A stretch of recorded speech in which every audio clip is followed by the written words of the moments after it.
É que normalmente as pessoas, quando estão em desequilíbrio financeiro, elas chegam para mim e falam: Rodrigo, é o seguinte, eu tô aqui com o meu cartão que tá estourado e o que eu faço, cara? Como é que eu faço para lidar com esse cartão? O cartão é 3, 4, 5 vezes mais caro, mais alto do que eu ganho aqui, eu não tô sabendo como lidar com isso. O que eu faço?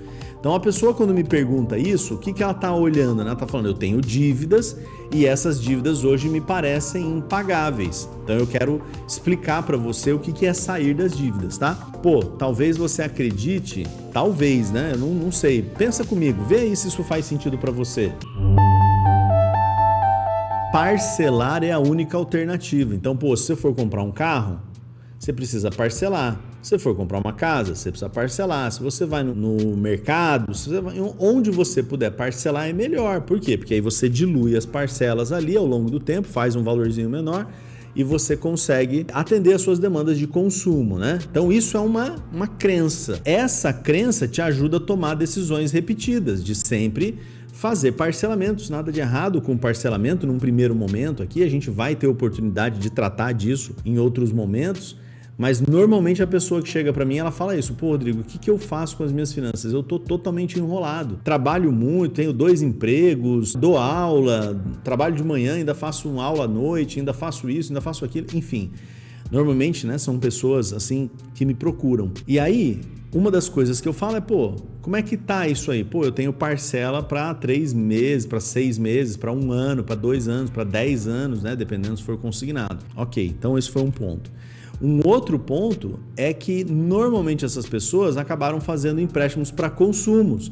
Então, parcelando e fazendo empréstimo para consumir. O que é empréstimo para consumir? Cartão de crédito, né? Você tomar recurso mesmo para fazer talvez uma reforminha lá na casa. Pô, fiz um empréstimo para reformar minha cozinha. Fiz um empréstimo para fazer o aniversário do meu filho. Fiz um empréstimo para fazer uma viagem. Fiz a viagem, passei no cartão. Isso aqui tudo eu estou chamando de empréstimo para consumo, né? Então, quando você vem e me fala: pô, o que eu faço, Rodrigo, com essa minha dívida aqui? Eu tenho que antes te dizer: ó, tem um nascedouro dessas dívidas, né? Tem uma situação aqui. Então, essas situações de empréstimo para consumo e de parcelamento, elas são repetidas. Repete uma vez, repete 2, repete 3, repete 4, e isso faz você ficar endividado. Quando você fica endividado, o que acontece contigo? Na maioria das vezes, né? Pô, cara, isso dá um desânimo, sabe? Eu não sei se vocês já passaram por isso, se vocês estão passando por isso, mas comigo isso é muito verdade. O quê? Fala tipo assim: cara, pô, eu queria muito que o meu salário sobrasse para mim. Parece que eu trabalho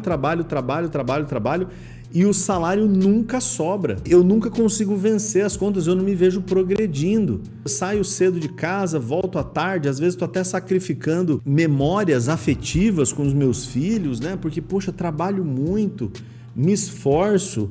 Às vezes isso até me irrita e a gente começa a discutir em casa, discutir com o cônjuge. Caramba, cara, tudo por conta das dívidas. Ó, eu tô endividado porque a gente resolveu fazer a reforma da cozinha. Pô, você não entende isso, né? É muito comum que tenha esse tipo de efeito, né, das dívidas. Eu fui lá, com base nas minhas crenças, nas minhas decisões, repetir essas decisões e aí eu começo em dívida ficar desanimado, ficar entristecido, né? Eu já tive essa sensação, tá? Eu sei como é que é isso.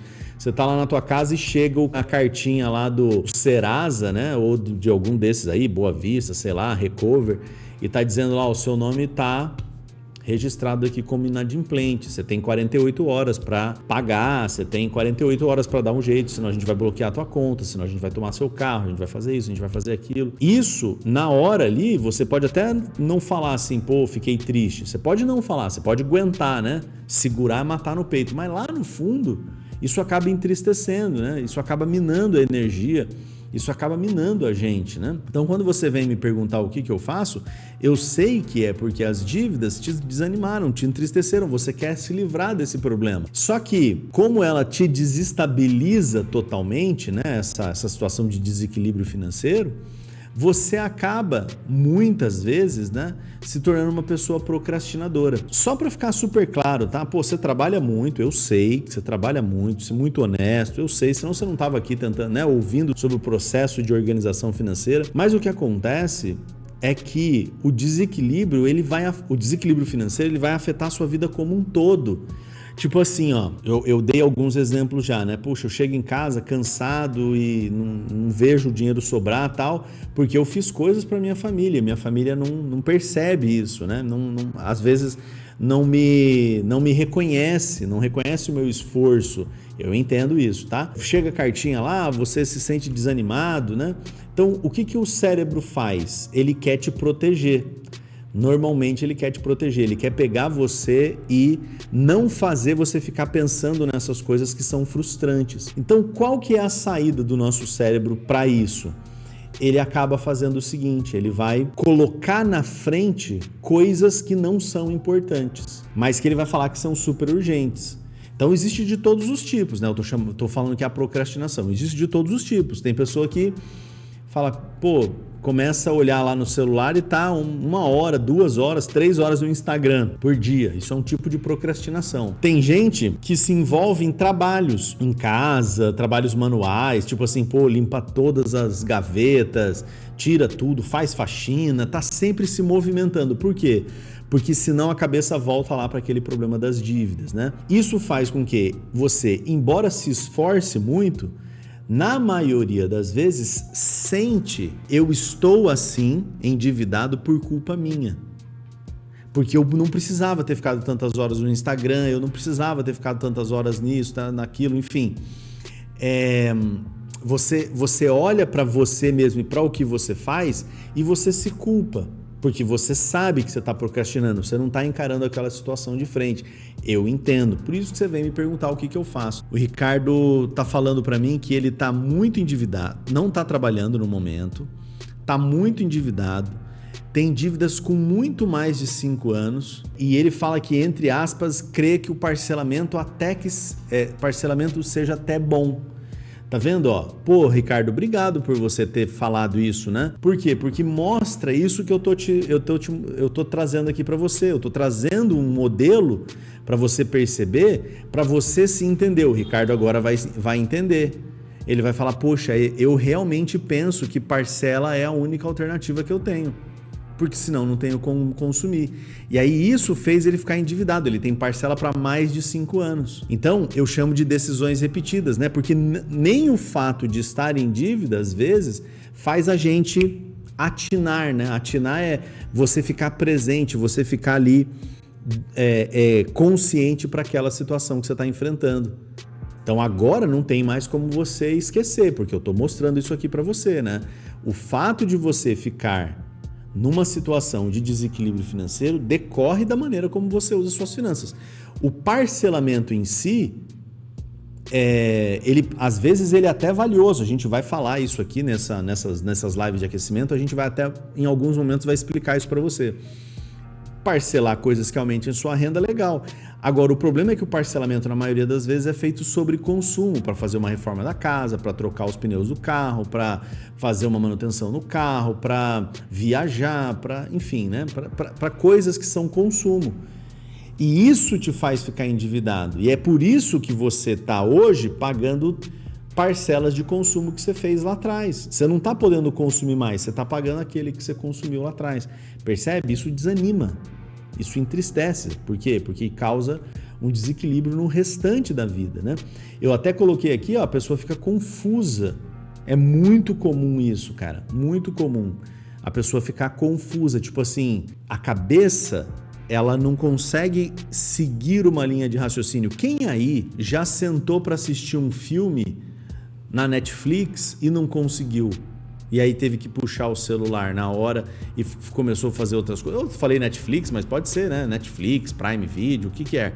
Você começou ali a assistir o filme e não terminou, não foi até o final. Você não consegue fazer isso. Vai no banheiro, tem que levar o celular, vai para tudo quanto é canto. Parece que você está vivendo assim, amortecido, né? Amortecido pela vida, pelas dívidas, né? Isso aí é muito entristecedor, né? Você, não conseguir assistir um filme, não conseguir aproveitar com a família, né? Não conseguir ouvir os filhos, a cabeça sempre naquela preocupação. Isso aí é um processo que é causado pelas dívidas. As dívidas confundem, né? atrasam o seu desenvolvimento, empobrecem, né? Eu entendo isso, tudo bem? Eu tô te mostrando aqui numa boa, assim, porque eu queria mesmo que você percebesse que este cenário de dívidas, ele tem uma série de efeitos. Pô, meu cabelo tá caindo, tô com problema de pele, tô com problema no estômago, tô com isso, tô com torcicolo, enfim, são várias coisas que decorrem de uma situação que você às vezes não tá vendo, que é a situação do desequilíbrio financeiro. Você chega para mim falando o que você faz, você pensa num cartão. Eu tô indo mais lá no fundo. Eu tô te mostrando que um cartão, um empréstimo, ele é uma parte dessa história, né? Uma parte dessa história. Então, para resolver as dívidas, o que na maioria das vezes as pessoas acabam fazendo? Elas fazem novas dívidas. Então, são decisões repetitivas porque isso daqui se configura num ciclo onde você está endividado e para isso você só percebe que a alternativa é ficar mais endividado. Eu estou endividado e para eu sair desse endividamento é só se eu ficar mais endividado. Percebe como isso é um ciclo, né? Percebe como é um ciclo? Eu estou em dívidas e para sair eu faço mais dívidas. Isto te afunda, né? Isso te afunda. E você não faz isso sozinho. Por que você não faz isso sozinho? Porque os bancos acabam ajudando, né? Levando você a entrar nesse ciclo aqui, né? Te dá o limite da conta, te dá o limite do cartão, faz um empréstimo, faz outro e entra num processo de renegociação com você. Pô, tô todo endividado. Quem aí endividado não começa a receber aquelas ligações lá do gerente da conta falando, nossa, tá atrasado aqui, você precisa vir aqui resolver, olha, a gente tem uma proposta para você dá tanto de entrada e paga o resto, né? Tem aquelas ligações. Então, tanto de entrada e paga o resto é o quê? Novos empréstimos para pagar dívidas. Os bancos fazem as pessoas a tomar esse tipo de caminho, né? O caminho para se endividar cada vez mais. Claro que eu costumo dizer que as pessoas não ficam endividadas porque elas querem. Elas ficam endividadas porque elas não veem outras saídas. São as decisões repetidas, né? Vai tomando decisão. Só que eu espero que tenha ficado claro para você até aqui que eu tenho 3 aspectos diferentes. O que é a causa da sua dívida? É, de fato, as operações de crédito que você fez sem dominar a gestão financeira e sem dominar a legislação brasileira. Você fez operações de crédito, empréstimos no cartão, limite da conta, consignado e por aí vai, né? Empréstimo CDC e por aí vai. Você fez por quê? Porque você foi instruído que isso era a maneira de você lidar com suas finanças. Isso te colocou em dívida. Essas dívidas, elas fazem um efeito em você. Qual que é esse efeito? Esse desânimo, o entristecimento, a procrastinação, a confusão. Tá, então essa causa leva ao efeito. Quando você vem falar comigo o que eu faço, eu sei que eu estou lidando apenas com um sintoma. O sintoma do foco que você costuma ter em pagar boletos sem ter dinheiro. Pô, Rodrigo, você nem me conhece, como é que você está falando isso? Cara, eu estou falando numa boa, tá? Estou falando com o coração aqui puro. Mas por que a gente, né? Por que eu estou apresentando isso aqui para você? Porque o que eu faço é uma tentativa, na maioria das vezes, né, as pessoas me perguntam, para pagar o boleto sem ter dinheiro. E isso daí é impossível. Então a gente precisa quebrar esse ciclo.